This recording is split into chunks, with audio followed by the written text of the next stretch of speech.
Hey guys, this is my Samsung LED 55-inch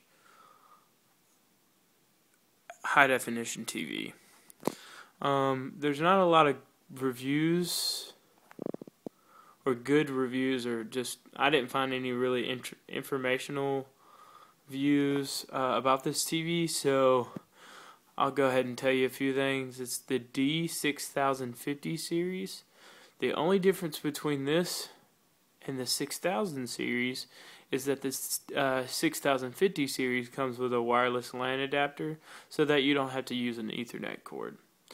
Also, it's 55 inches and it's pretty thin. So I'll show y'all how thin it is. I have it on one of these fancy pull-out wall mounts because it just makes everything cool. But yeah, that's how thin it is. It's pretty thin. Almost as thin as a phone. So yeah. Anyways, 120 hertz, not 3D.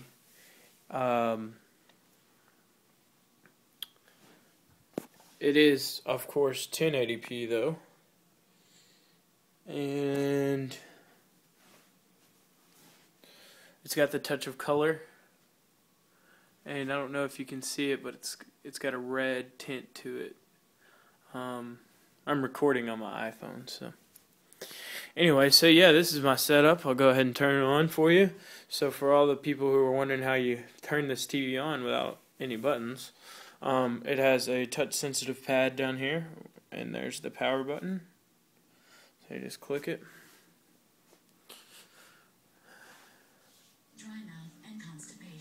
And here you go.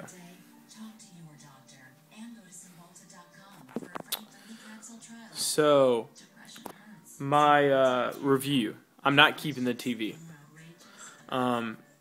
It is great for sports or bright rooms, or if you like a dimly lit room.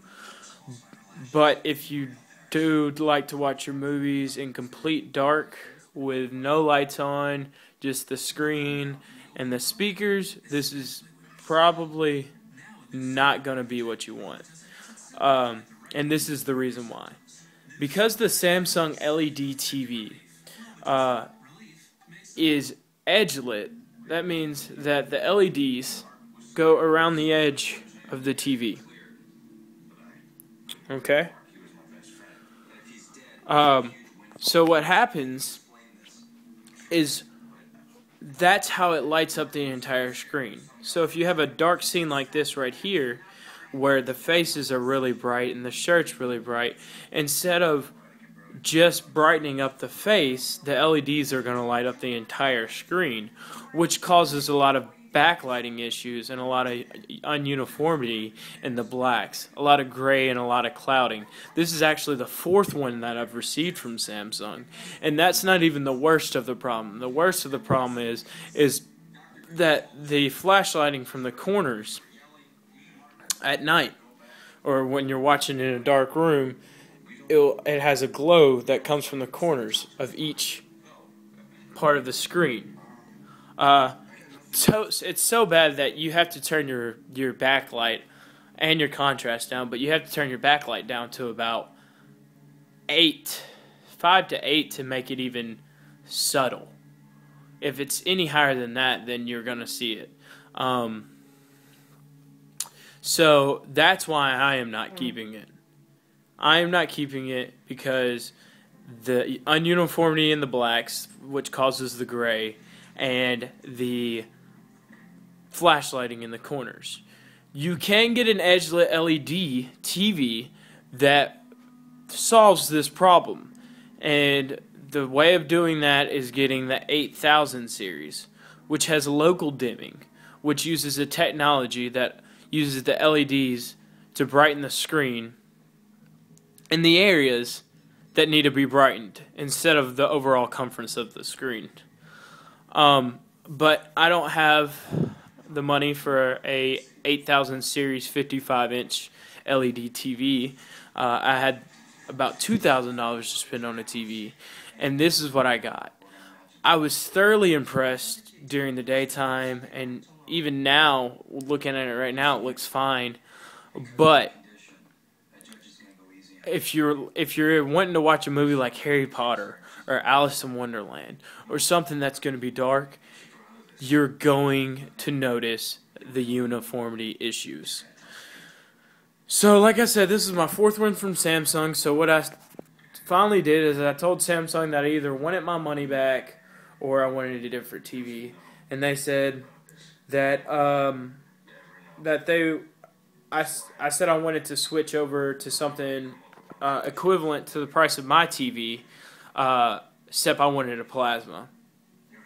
So they said that I couldn't switch technologies and that I would have to keep it with an LED, and that I could either get a different LED or get my money back. And I said, well, I'd really like to keep it with Samsung. And for all those people who said they've had terrible customer service with Samsung, they've really worked well with me. Like I said, they sent me 4 different TVs, and even with this, they said that I could switch over to a plasma. So I am switching to a 51-inch plasma 7000 series, which is the best plasma that they sell other than their flagship plasma, which is the 8000 series.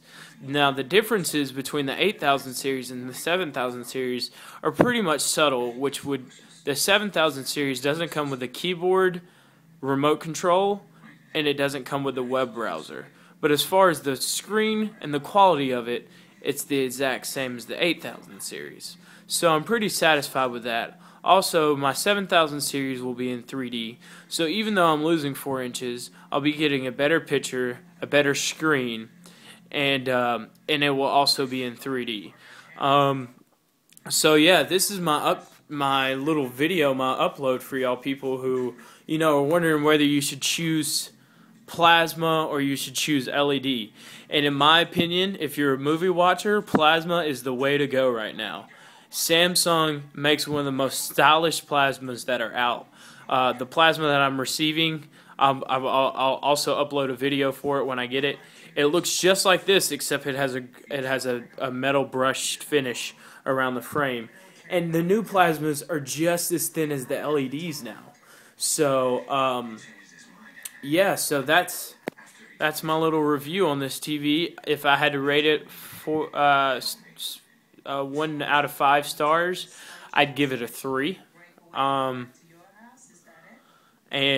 for the price of the money, LED technology in TVs is not where it needs to be for you to be satisfied with it. So I would suggest that you get a plasma, like I'm doing. So anybody, if you got any questions or if you want to know about the TV more, just hit me up. Let me know. Like I said, it's a great looking TV, just not good for dark movies. So, all right, talk to you later, guys.